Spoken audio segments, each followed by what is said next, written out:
Okay. Item number 4 on our agenda is declaration of conflict of interest.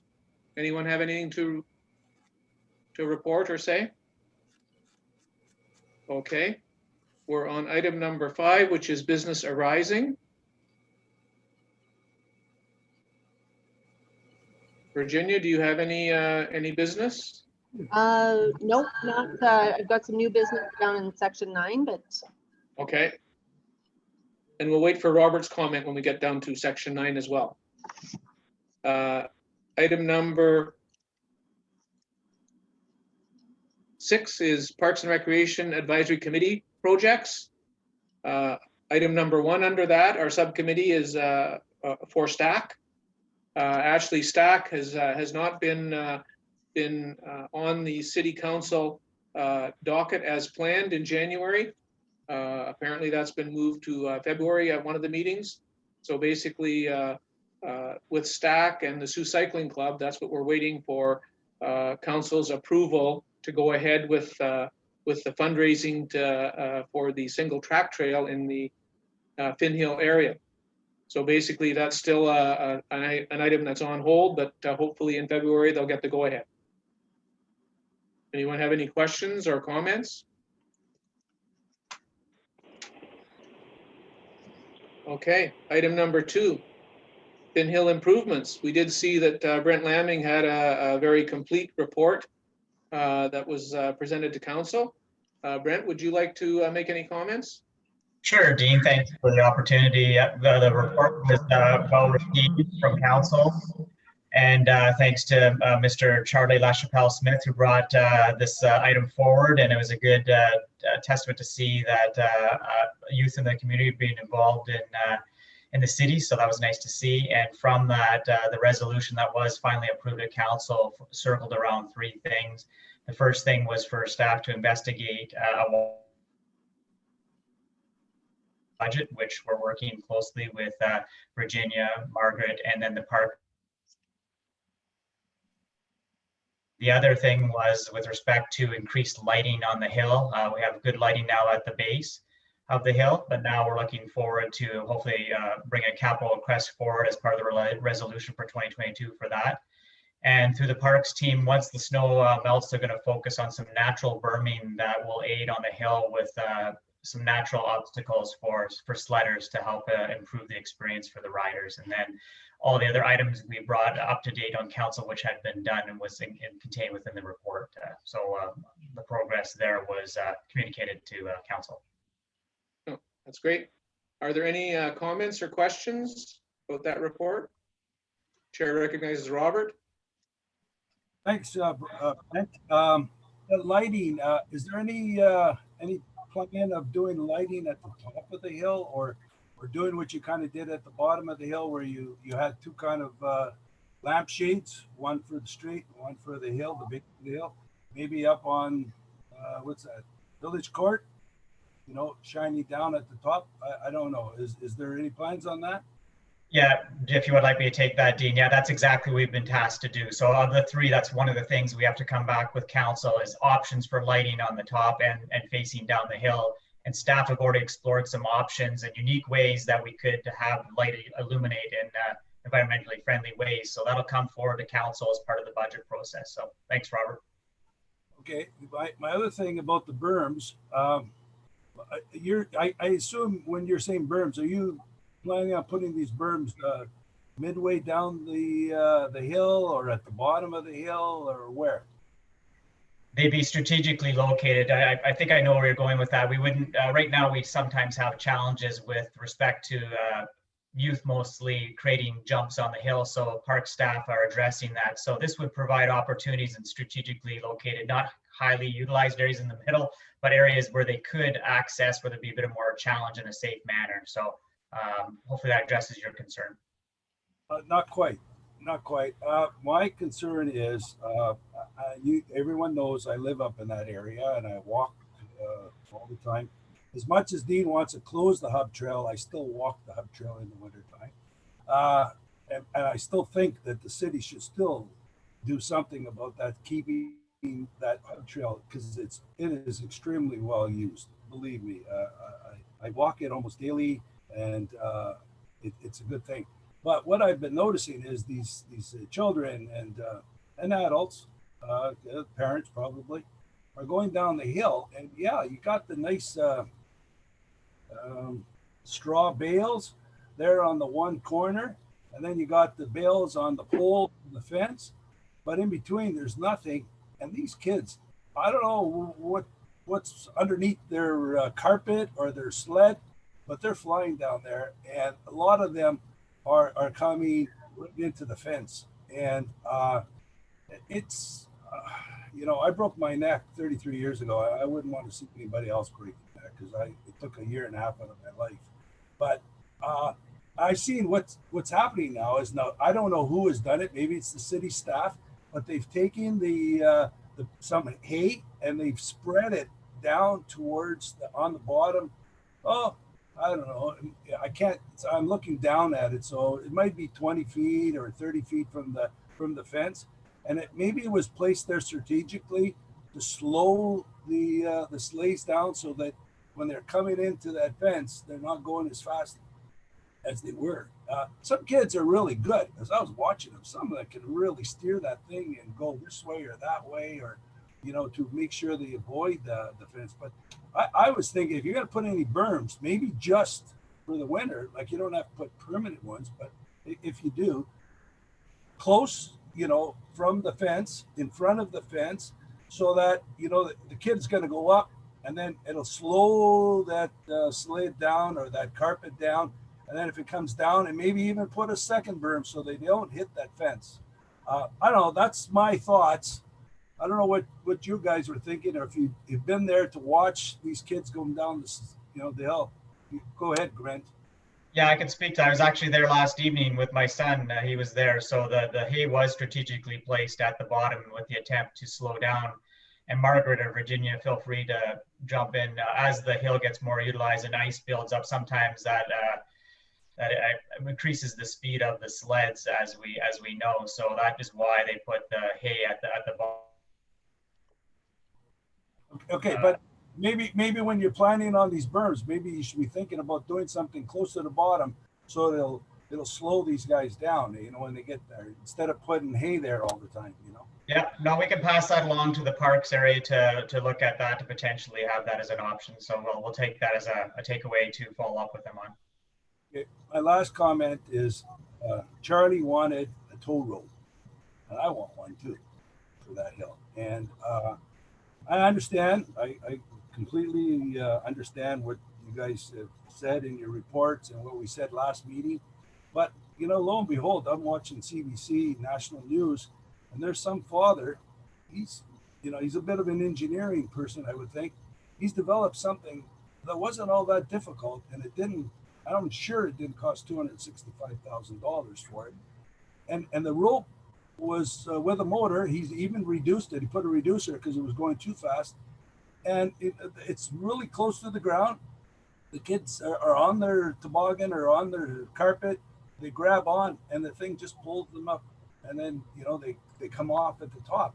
Now, I know that's a homemade job, and it might not be adequate for all the volume of tobogganers at that hill, but is there not a possibility of putting something not so expensive? Is really, I don't want to see the city spend $265,000, but I find that a little bit difficult to fathom. That's all.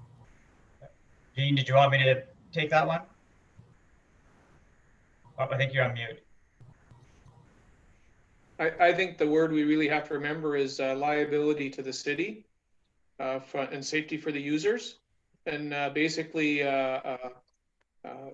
homemade rope systems work well for families in small amounts, but when you introduce that to the public, you have to make sure that it's safe to use for everyone. I understand. It needs to be manned. I agree. There's got to be somebody there to guide the thing. So it's somebody at the bottom of the hill, somebody at the top of the hill, make sure nobody gets hurt that way. Yeah, and I agree. That's a homemade job, but I don't know. I don't know what you guys looked at that costs 265,000, but maybe if you send me a link and an email and I can go take a look around, because I just think that $265,000 for a toll rope is a lot of money. But Yeah, in that uphill transportation that you're looking for, Robert, the magic carpet or a conveyor belt is what has come to prominence at most ski areas around the world. And you see, you virtually don't see a rope tow or a T-bar anymore. It's that magic carpet. And Searchmount have one. They've had it for 2 or 3 years now on their beginner hill, and it's the easiest thing to go up and down on. And that's what was one of the prices that Brent offered. Yeah. The other thing to add too is if it was recommended for the runoff, to your point, Robert, with respect to the length of the runoff at Finn is much shorter. If we were tasked to explore further, it would be recommended to explore the Garson Hill site because it has a longer runoff area and ample parking in that location. oh, hey, I want that thing at Garson too. Believe me, the kids in the West End need to have something as well as the kids in the East End, and I think it's a great thing at Garson, and I hope that comes to fruition because I'm all for that, like, for sure. And if you want to make that a tube park, I can understand. There's quite a bit more property there, and it'll work there for sure. It'll work there. That's all I have to say on that. Okay, well, thank you for your comments. Anyone else have any questions or comments? Yeah, Mr. Chair, it's Matt Shoemaker. Yes, go ahead, Matt. Just wondering, following up on Robert's question there, would it be possible, Brent, to get us some information on what was looked at for tow ropes or magic carpets or whatever the case might be? Can you bring that back for the next meeting? Yeah, no problem. Councillor Shoemaker, yes, Virginia, we have the detailed information on the actual cost to purchase the equipment and also install it. And we also have the detailed breakdown for the operational costs. So Virginia, maybe we can circulate that to the committee in advance of next meeting of the breakdown of the analysis. And then we can have a discussion on the analysis that was prepared. The other piece we can add in to Councillor Shoemaker is the previous report that was done by the engineering firm that looked at the options and provided costings back in 2007. So we do have some previous reports that I can also share. One last Yes, thing. that'd be great. Thank you. One last thing about this Charlie. He's quite the character because he was on CBC 2 or 3 times. I've heard, he's been interviewed, and he's gone about the right way. He might be a politician. Watch out, Matt. I'd be happy to welcome him. Well, thank you, Robert. And speaking of welcoming, I'd like to welcome Councillor Shoemaker to PRAC. I was pleased to see him step forward to join our committee. Good to have you aboard, Matt. Thank you. Sorry, I had some trouble logging in at the outset, but I'm here now. Thank you. Okay, any other questions? We're going to move on now to item number 3 on our subcommittee reports. So I guess we'll be hearing from, Margaret or Mark about the Sports Hall of Fame. Go ahead. I think Margaret's she has some technical difficulties. So just on that, we need to take a look at the Sports Hall of Fame. Last year, just with everything that was going on, we postponed Sports Hall of Fame. So now we need to decide if we're going to look at trying to do a modified version. The ceremony probably wouldn't look the same as it does or has in past years, but something just we need to start thinking about if we are going to do a call out to the community and forming a working group that's going to take a look at those applications if we want to move forward with a modified version. We did award the Community Recognition Award this year, but it was just a very simple presentation versus what we would normally do. Yeah, I think, I think we should strike up the subcommittee again and just look at if we want to do it again. My personal feeling is I think it could be done, and people are getting very creative with virtual presentations and stuff. So, and maybe hopefully, optimistically, when it's time to have the ceremony, maybe things would be less restricted and people might be able to congregate, in person. That's my personal feeling. I have 2 cents to put in. I agree with Mark. I work for a women's organization that does business counseling. So, and I cover a huge area from White River to Manitoulin. But we've found that we've actually been more effective using Zoom and, e-commerce, however we can reach more people. We just actually had one of our annual events that we got more praise about it than we have for any of our other events in the last few years. And I think it's important as a municipal organization that we show a good face going forward. So I think we can definitely pull this off. Doing the whole thing online and just plan for the way it is, we just assume it's going to be online and do a good job of it. I think we can set a good example for the community. Ditto. Verge, Okay. Verge, do we have to form a committee? Or yeah. do we keep the old one? No, because it's a new term of everybody, so we should pass a resolution with new committee members. So, Well, we need to ask for some volunteers to be on the Sports Hall of Fame committee. And I think Susan's going to be on there with all her past experience. Anyway, Track, that's the one committee I'm okay. on. Okay, I'm on. I saw Jennifer raise her hand. Okay. Yeah. Robert and Mark.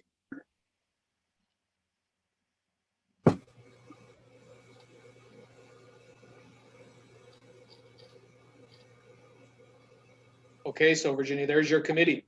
Yeah, so I need a mover and a seconder.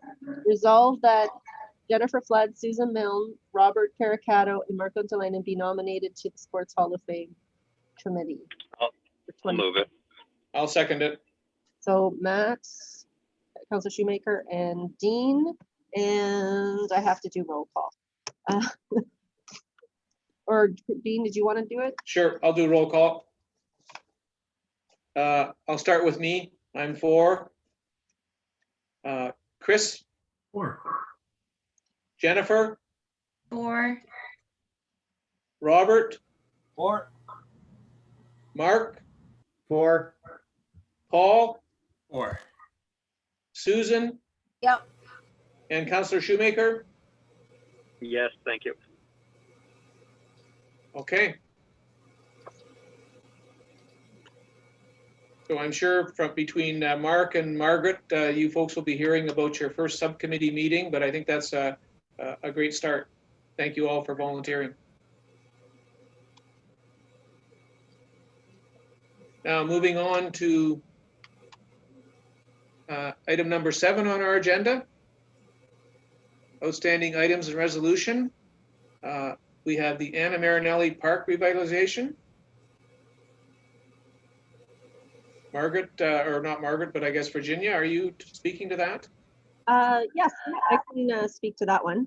We're very excited that at the December council meeting, council allocated an additional $85,000 to do some expansion to the park area, so more playground equipment and additional features to complement what was being done with the resurfacing and the addition of that equipment. So our staff are working with planning and parks to look at some of the items that are going to be added in, and then we're going to formulate a bit of a plan and move forward with that. So yeah, so we're excited that that's moving forward and is going to have a huge impact to the neighborhood.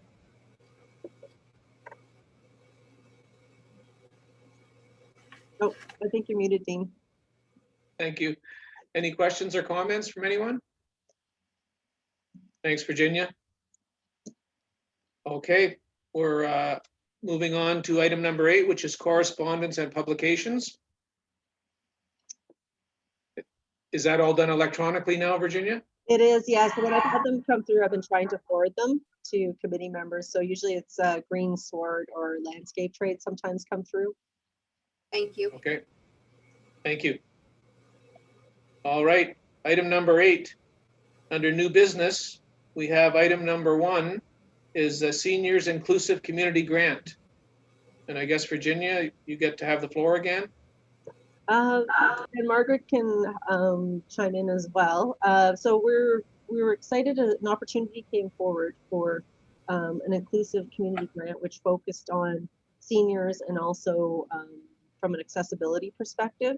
So we worked with, Margaret had been in touch with Pickleball Association, Accessibility Advisory Committee, in order to look at expanding or creating a set of pickleball courts. So the grant application went in to develop 8 pickleball courts at the Tom Tipton site. It already has washrooms, so it's going to allow us to, if we're successful, would allow us to create a bit more of a hub during the day for seniors. The bocce courts are there. We could refurbish those. We could do improvements on the washrooms. So washroom improvements was part of the grant. Along with the courts, and yeah, so it would give that dedicated facility because the sport is really growing, and it's going to hopefully allow us to take that item that was identified in the Parks and Recreation Master Plan and move forward with it. So we haven't heard yet, so that's still pending. Margaret, did you want to add anything? Margaret worked very hard on the application and with a lot of the groups, so. Just to mention that the Sioux Pickleball Association was very supportive as well and gave letters of support, as did various senior organizations. So we had quite a bit of community input and partnerships to get this grant submitted. So hopefully it's seen as something that will assist with accessibility, that's for sure, in the northern or the western end of our community, and making that facility more accessible. Also a water fountain we had put in for that location as well, and it'll benefit the community at large. Both our soccer and slow pitch organizations were quite excited about the increased amenities and diversity and the accessibility, and they too provided letters of support and were in favor of it. So, you know, we're waiting anxiously, and hopefully we will see a good message and success come from this. Well, I'd like to say thanks to staff for getting that done. That sounds exciting. I know that last summer the pickleballers were sort of shut out of the center, the waterfront center that is the old RITAC, and basically they were looking for more places to play. It sounds great. Any other comments or questions on that? Okay, item number 2 under the new business is the accessible pathways to Topsail Island. That was a great report to see that Don McConnell had put together for council for January 11th. Everyone got to take a look at it. I think it's be a great addition to our Keystone Park there. Any comments or questions? Robert? Yeah, I'm not sure. I did read it, but I might have missed it. Are there any? I have walked down there, but it's been a while now, and I can't remember. Are there benches along that those trails on Topsail Island? Yes, there's benches placed around Topsail Island as well as Prince Island. No, I was just thinking. You know, you're looking at accessibility. You're looking at seniors. You know, there are times, you know, even for kids, families, whatever. You know, a bench would be nice at certain points, just to, you know, take a break. That's all. Thank you. Yeah, there's actually quite a few benches located throughout both of those loops, so it'll be a nice addition having the paved pathways there. Just to add to that, Margaret works hard with Virginia as well on the commemorative bench program that's been really popular for loved ones recognizing. So we've done quite a few through different areas of the park, and especially in the Bellevue Park area.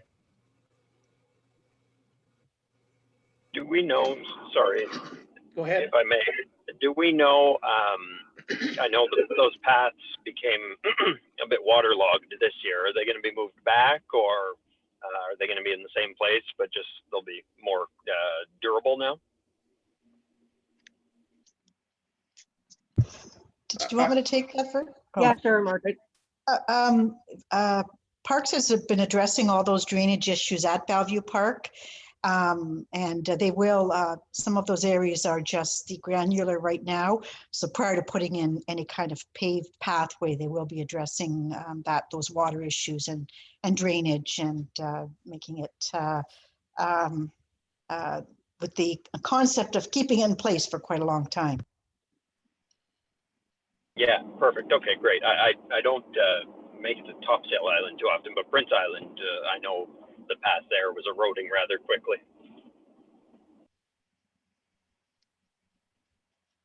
Yeah, I think that, with the high water marks, it was like every other day you'd go down to Clerg Park and the edge of Clerg Park was getting a little damp as well. But anyway, I know that staff is well aware of it and will probably be either rerouting or putting in a proper foundation before they do the paving.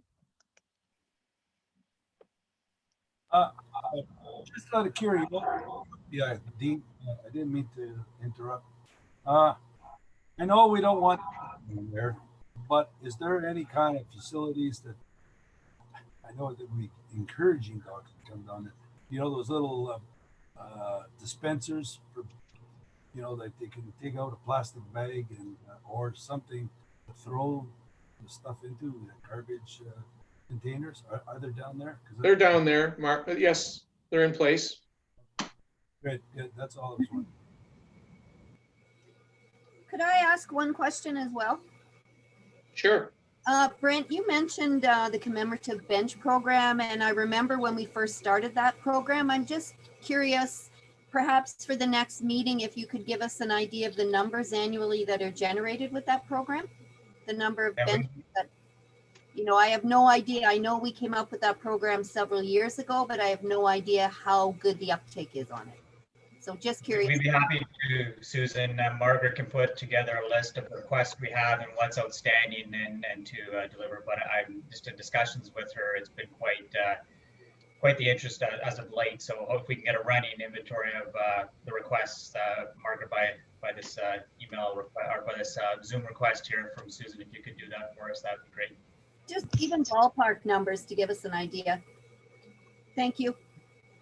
Definitely, it wouldn't be a problem. Robert? My question is it, I know it's a donation, isn't it? Or do they cover the whole cost of the bench? How much does a bench cost? I have no idea. I believe they're about approximately 1,500, but I'm going to pass this over to Margaret or Virginia, who have the exact figures. Yeah, it's not donation. It is a set amount. Okay, and the whoever's name or whatever in memory of so and so, used to sit there and look out at the river all the time. They would come up with the $1,500, correct? Okay. The total cost for the bench and the plaque are covered by the sponsor, by the person donating the money in memory of their whoever. Yeah, it's all covered. Thank you, Margaret. Any other questions or comments on that? Paul? Just a comment. I just wanted to give a kudos to the new parking area and realignment to the entry to Bellevue Park. If no one's checked it out, it's a lot easier. They have a nice new paved parking lot now in the back, which makes it a lot easier for those with strollers or wheelchair or anything like that. So it looks really good. Yes, thanks, Paul. That's a good thing to mention. I was down there. Someone said to me, you have to go and see what they've done at the park. And it is wonderful. It's amazing how they've rerouted the road. Okay, under new business, I think we have one of our members has some new business he wants to discuss. Robert? Okay, I've got a few things. One is actually about these benches that we were just talking about. And as I indicated before, I walk the hub trail at the Finn Hill area quite often. And it was really, I have to say, it was my wife's idea, not mine, that when you're walking up the big hill, the snaky hill towards the Mapleview home, is there a possibility of putting a bench partway up or halfway up?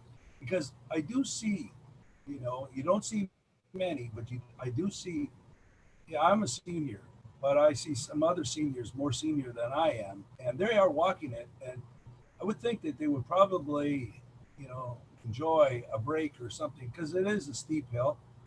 It might be even good for kids too, you know. I don't stop. I just put my head down. I just keep on going. And if I'm biking it, it's a challenge for me. But I can see the day coming when I'm not going to be able to challenge the hill anymore. And I'm just thinking, is that a good? Can that work out, Brent or Margaret or Virginia? What do you think? I can respond to that, Verge. Okay. In the report that I provide for the next meeting, it'll also highlight how the program has expanded out of Bellevue Park, because we are getting requests for additional locations along the Hub Trail, for example, up even near the hospital.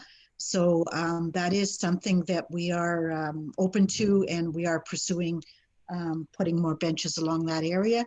But we'll look specifically at the Finn Hill area that you're describing, Rob, and see what parks can do. Thanks, That'd be a Mark. good place to put a plaque for Robert on his bench halfway up the hill. Only if Yeah, just get your checkbook out, Robert.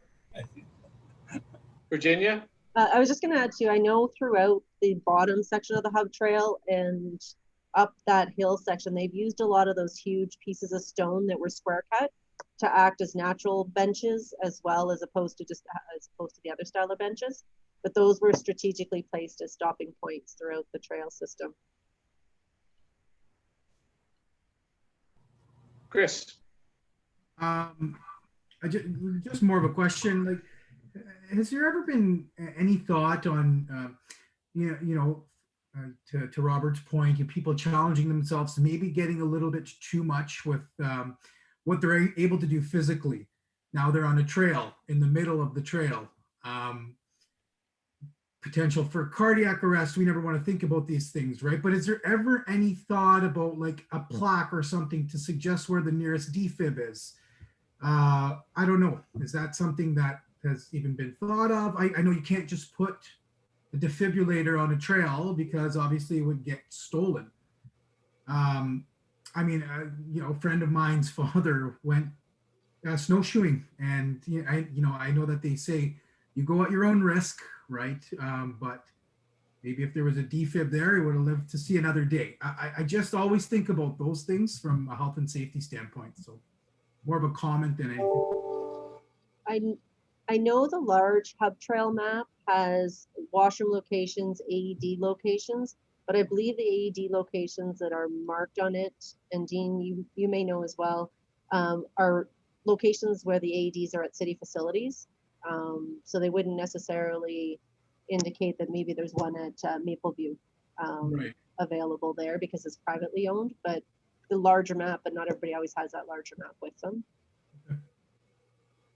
Yes, that's a good suggestion, Chris, because there can be signage that would identify where the closest AED is. I mean, I think that's something that we need to think about. And Right. Well, at our schools, for example, you come in the door and it says AED located in the gym, because when someone goes into cardiac arrest, it's seconds matter, right? So staff and students, we train students in grade 8 to administer AED, because the unit itself is very smart unit. Basically does the work for you. They all know where it is, and if somebody's visiting the site, they know where it is. So it might be one of those things where someone who's walking the trail in a pinch knows where to go to help their loved one or their friend. So just a thought. okay, thank you. Any other comments on that, Robert? No, but I just thought if we're fixed that, I've got a few more things to talk about here. Can I go ahead? Yeah, okay. Again, same area, Finn Hill. I walk it when I want to, not get a real workout. I'll just walk the trail. Start maybe head down Lake Street, go down Village Court, down the hill and around, and I come back to Plummer Court where I live. Then when I want to challenge it, like last week a few times, I noticed it's real good. This thing that's going to come up in the spring with the Sioux Cycling Club with the mountain bike trail, you can see it. They're using it right now. Snowmobiles go up and down there, and it's great for people like me because I'm walking it. And yeah, I mean, I got a pair of snowshoes, but if you want to go in deep snow, when you got to go with snowshoes. So usually I don't have snowshoes on, but the snowmobiles is great because they pack down the snow and it's easy for everyone to walk. Let alone that, they've made the trail through the side of the hill, and it's helped out I'm sure it's helped out the bicycle club because I could see the tracks of the fat bikes in the snow and up and down and all around. You know what? It's, and then you go up the hillside and then you come back down and you cross the hub trail. Now you're in the lower part, or to say the more easterly side of the hub trail that's going towards stretches towards Black Road. And there's more in there. And I walked them, and I think, I know it's all city property. I know when I was my days on the planning advisory committee many years ago, I know that's all supposedly was zoned for residential or multi-family or whatever. But I can't foresee that ever being used that way. But and I look back, and I was watching the news last night, and I see, 2 days ago, and there people are in Stanley Park. Now, I don't expect this to be Stanley Park, but it would be a real jewel to have a nature trail right there, in the middle of the city. And you got a lot of land there, and it goes everywhere, and it goes all the way. You can go in towards it's below Mapleview as well, and it goes towards Second Line, and then also you can go up. And if we can get some cooperation with Sioux College, there's that outdoor forest lab that they have, and it's ideal for people, especially today in this COVID era. There's so many people out there walking, and they're looking for something different. Instead of being bored and walking around the same old block all the time, they're looking for something different. And that's the kind of guy, because I get easily bored if I'm walking the same way. And like I said before, I like to challenge myself at times. Not all the time, but I would think, I know, you say something about the snowmobiles. I know that they're illegal there. They have to be north of the Second Line. But you know what? It's out in the bush. I'm not going to complain. I'm never going to report anybody about that. But I think their benefit really, they're packing the trails down. They're making it through the bush, allowing people like myself to walk through it. So, is there been any consideration of putting a nature trail in that area and hooking up with Sioux College or anything like that? Can you guys enlighten me? Virginia, Brent, Margaret? I can jump in. I'm not aware of any plans. I do know that a lot of people do walk the trails that Sioux College has developed for their programs, and they're fairly well utilized by the community. Even in the winter, people go through there in snowshoe on that trail system that they've developed. So it is there kind of as that informal trail that people are taking advantage of. Yeah, and the history of that area, Robert, is the footprint of the hub trail from Black Road up to Mapleview or to Northern Avenue was originally opened as a part of the Voyageur Trail in 2005. And then basically it became, as they tried to loop around the city, it became part of the hub trail. So it was originally, as I say, a hiking trail, but there's a whole variety of places that can be used. But I'm like Virginia, I don't think I'm not aware of any planning or any groups or things that to make other trails other than what the Sioux Cycling Club initiative is. Well, then I'd like to recommend, that maybe we all think about it, come back next meeting, and if we all agree, then maybe we could, present it to City Council. Matt, maybe we could, you could put it on your budget. I don't see it happening overnight, but I mean, I don't think it would be all that much. It'd be something like kind of like what you're going to do at Topsail Island. It's going to be, granular or whatever it's going to be. It's not going to be paved, but it's going to be an easy walk through, if it's there. So if everybody would like to do that, I'm in favor of, talking about this again next week or next month.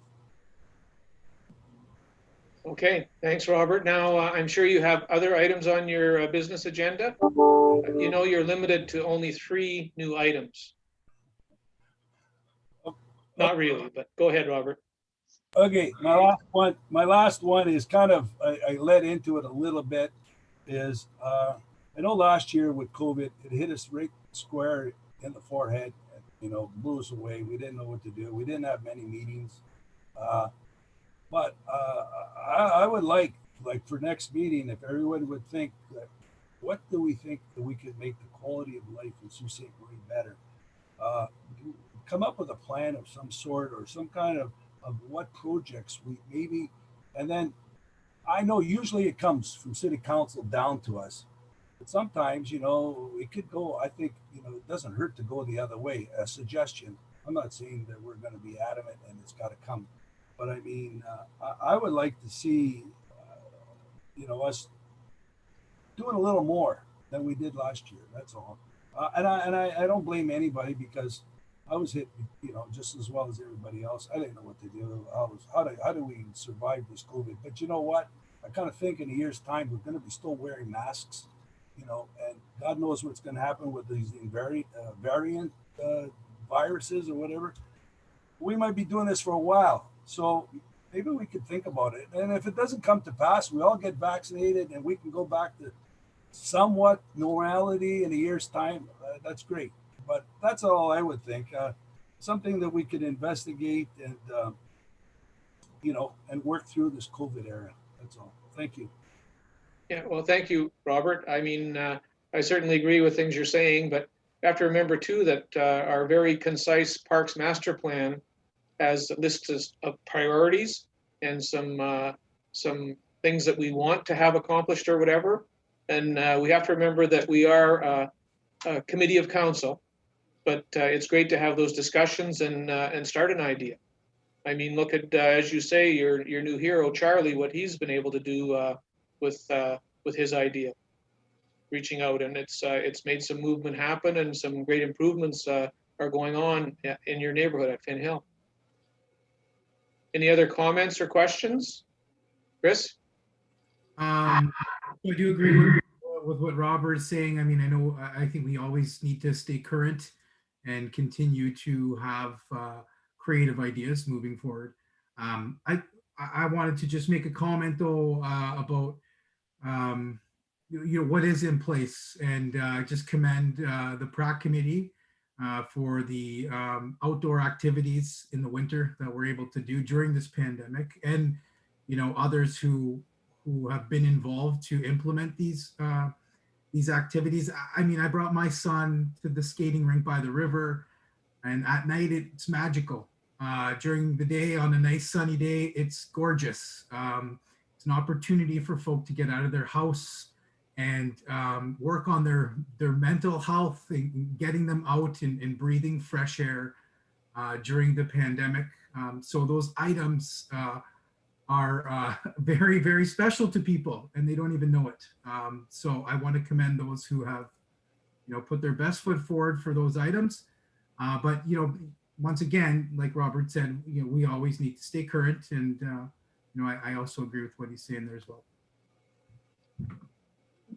Thank you. Thank you, Chris. Virginia? Just to add into, because anytime we're doing bigger capital projects, there's always, a challenge, obviously following the master plan to getting the money. But, were a number of activities that we tried to do in the summer during COVID. So the Hug Trail Festival, we extended it out over a month as a scavenger hunt. Our intent is to look at more of those going into next summer, because I think we have a better idea of, now how to maneuver through COVID and what those types of events look like. So looking for more self-directed, COVID-friendly events or activities that are there for families to do at their leisure, as opposed to an actual event that takes place at a certain time. So we're currently exploring that, and that, you know, kind of ties into the quality of life, you know, creating interest and activity throughout the waterfront and our trail systems and parks. Thank you, Virginia. Any other comments or questions? Okay, we're moving right along Oh, I have a to. question. That's a Oh, I'm comment, sorry. actually. Oh, go ahead, Paul. I just wanted to speak to the quality of life. Yesterday, the cycling club put out their recent newsletter, and they were promoting the newly released mountain biking master plan. That's now on their website. If anyone wants to go take a look at that, I think there's going to be a lot of exciting changes going on in the community in the next year and the next little while based on that plan. It's very exciting, and I'm really happy to see some huge changes that are coming along with that. And I don't know if maybe the committee wants to have Travis come and speak to that at some point. Yes, I think that's a good suggestion. I know that in pre-COVID days, it was always nice to have a delegation or someone give a presentation to the PrAC committee. You're right, Paul, with the fat biking. I don't know whether anyone's had opportunity to go out to the Hiawatha area. I do know that usually most activity there requires a permit, whether you're snowshoeing or skiing or whatever, but the fat biking contingent out there is absolutely mind-blowing. It's like there's, if not 20, there's like 50 or sometimes 100 fat bikers out there on Saturdays and Sundays, and pretty much in the evenings as well with their headlamps. But basically, I'm one of those people, Dean. Well, that's good, Paul. Yeah, you're definitely right. It's they're grooming up Hiawatha for the first time this year, and it's just amazing. Quite an experience. In addition to that, the Finn Hill area is excellent. Fort Creek, and in addition to that, Crimson Ridge as well has done a great job with their trails this winter. Yeah, that's great. Robert? Sorry, I'm back again. But I have two little things. Again, someone reminded me of it, and I think I mentioned this to Margaret a couple of years ago when I was president of the Rotary Club, and it was our centennial year, and media came to my attention and said, are you ever going to clean that Rotary arch that heads down to City Hall? And I never really noticed that it was dirty, and I don't think it's dirty because of the pigeons that go on there and excrete. And from a Rotary point of view, as well as the city, I mean, it doesn't look good when you don't have a clean house, and people coming in whenever. I don't foresee that happening much, but maybe. And it should get cleaned up, that arch, whether it needs to be painted or washed or whatever.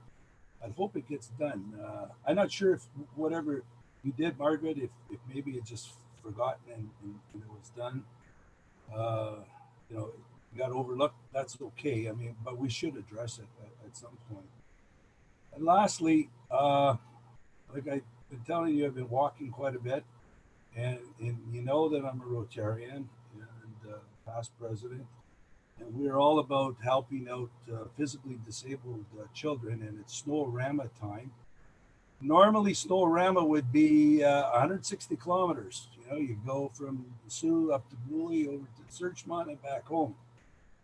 So I took it upon myself, instead of snowmobiling 160 kilometers in one day, I've been walking, and I'm getting there. I'm more than halfway to 160 kilometers, and don't be surprised when you see in your email request that you sponsor me. And so what I've been suggesting, and maybe I'm a little bold, but anything will help.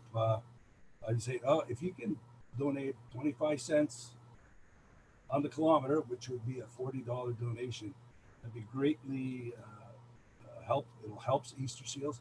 I know they're hurting.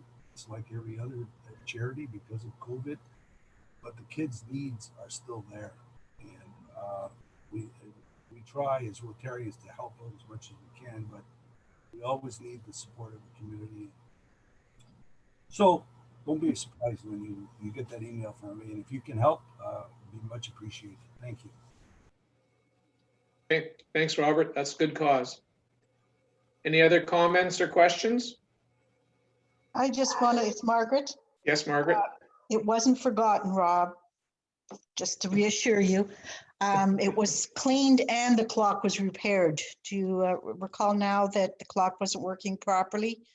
And it got repaired and they did do cleaning, and it's an ongoing issue. You're correct, it's ongoing and something we have to keep an eye on. So there you go. Thank you, Margaret. Okay, we're at item number 10 on our agenda, which is our next meeting planned for Tuesday, March 2nd at 4:30. I hope to see everyone there. And item number 11, you've all been waiting for this. We need a motion to adjourn, please.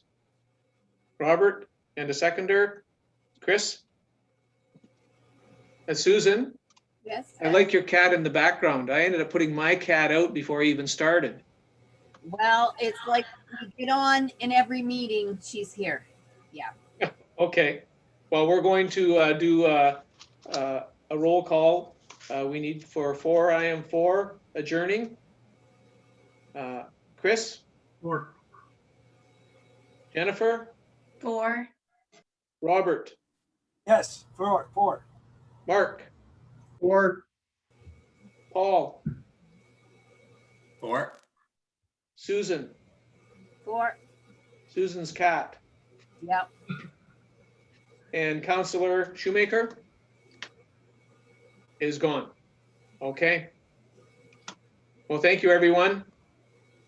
See you And next. we'll- Oh, I was Go gonna ahead. Bye. see you Thank next month, but we'll see some of you before for the Sports Hall of Fame. Right, I know. okay, bye, folks. night, Okay. everyone. Hey, bye-bye. stay healthy. Bye.